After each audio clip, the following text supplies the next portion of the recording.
আকাশ, আপনি কি শুনতে পাচ্ছেন আমার কথা? না না, শুনতে পাচ্ছি না, একটু জোরে বলেন। চিল্লাচিল্লি হ্যাঁ আকাশ, এখানে লঞ্চ ঘাটের অবস্থা কেমন আপনি আমাকে জানান। বর্তমান আপনি যদি জানতে চান ফতুল্লা লঞ্চ ঘাটের অবস্থা কেমন, উপচে পড়া মানুষ, এবং এখানে কিন্তু আসলে মানুষ বেশি থাকলে কি হবো, কিন্তু আমি যা দেখতে পাচ্ছি পারাপার যেগুলো হচ্ছে মানুষের থেকে কিন্তু বেশি পারাপার হচ্ছে গরু ছাগল। এবং দেখেন এখানে উপচে পড়া মানুষ অনেক যাত্রীরা তারা কিন্তু লঞ্চ আসে নাই এর জন্য টিকটক করছে, অনেকে আবার একটা ডিগবাজিও দিয়েছে, জায়গাখানে ডিগবাজিও কিন্তু আমরা দেখতে পেরেছি।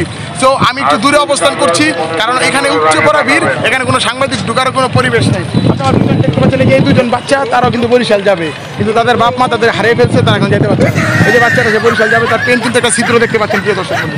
তারপরে দেখতে পাচ্ছেন এখানে ট্রলারের ভিতরে কিন্তু মানুষ বসে দিচ্ছে, কিন্তু ট্রলারওয়ালা হাগু করতে চলে গেছে, কিন্তু হাগু করতে যেতে সে কোথায় চলে গেছে এখন তার আসার কোনো খবর নেই।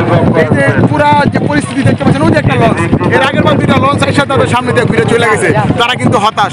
তারা এখন সিদ্ধান্ত নিয়েছে তারা শেলও দিয়ে যাবে, কিন্তু শেলও এখান থেকে ছাড়ছে না। এই ছিল আমার কাছে সর্বশেষ পরিস্থিতি। আমি এখন চলে যাচ্ছি আমাদের অন্য রিপোর্টার মোহাম্মদ সোহাগের কাছে। সোহাগ এখন আছে গরুর হাটে ব্যাপারীদের সাথে, সর্বশেষ খবর জানান। অ্যাকশন। ক্যামেরা কি চালু রয়েছে? হ্যাঁ চলুন। হ্যালো দর্শক, আপনারা দেখতে পাচ্ছেন আমি কিন্তু এখন রয়েছি ফতুল্লা গরুর হাট। এখানে অসংখ্য গরু রয়েছে। এখানে কিন্তু ব্যাপারীরা কিন্তু গরু বিক্রির জন্য কাস্টমার খুঁজছে, কিন্তু একটাও কাস্টমার নাই, কারণ তারা চড়া দাম চাচ্ছে।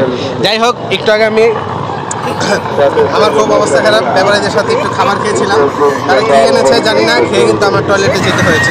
কিন্তু এখানে আপনারা দেখতে পাচ্ছেন ছোট বড় অসংখ্য গরু, কিছু ক্রেতাও আছে, তারা কিন্তু বাতাস খাচ্ছে, কারণ তারা গরু কিনতে পারছে না, তাই তারা বাতাস খাচ্ছে।